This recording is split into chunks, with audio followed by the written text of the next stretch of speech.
Thank you, Musa, for that. And let's bring in our guest. We have in the studio Dr. Emeka Okengo.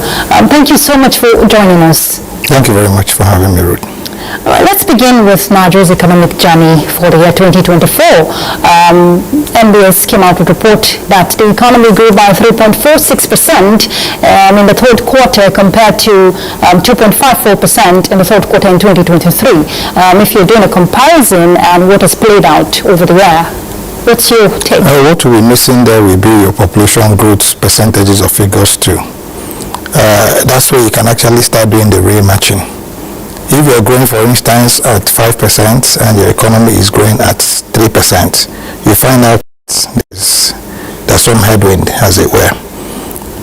But having said that, I think that we have been able to achieve some growth is actually what's praiseworthy, because we had slid the COVID-19 crisis, the international supply chain shocks, created by a lot of factors, including the Ukrainian war, including the Russian war, and including even what was happening in the Suez Canal, all created a lot of furor around, the international supply cycles. More so that we are depending a lot, and that is how everybody keeps talking about food insecurity, because a lot of the base things, a lot of the grains that were, bringing, not even only us globally, was actually coming from that axis.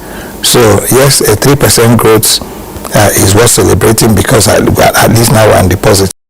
But it's very, very important that we try as much as we can to be able to make, it up to 7% minimum, so that we are now, economy is now growing, at a much more larger or stronger rate than your population. That's when it's a very major factor in trying to rein in, stability in your system.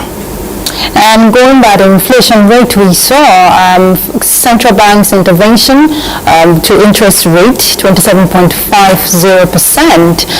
What impact, did that have? Like the central bank governor said, it's all about tightening. It's all about, not having a lot of liquidity. It has its impacts, considering that you're not running a single layer economy. Whereas you can be able to use that to be able to control those physical measures that he wants to at the formal sector. Remember that you also still have, your real sector and your informal sector. They have not been able, a lot of those people that are unbanked, okay, these policies might not help them, as it were.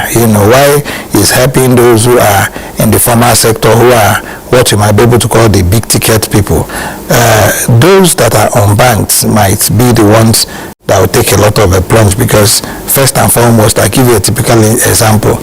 You go to the POS now, to go and get 1,000 naira, and then you need to pay maybe some, I think 10,000 for about 500 or 600 or whatever, it is, and then you go to the bank's POS where you're not charged, and you can't get more than 5,000.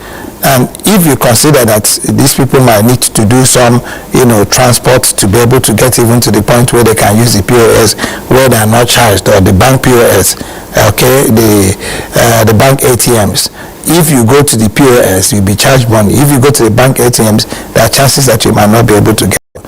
This is where the complaint will be. And I can also say that we are slowly getting there, especially for those who are in the urban areas. The cashless thing, people are beginning to get used to trading, cashless. You're able to make transfers from either your phone or get a POS to do it for you.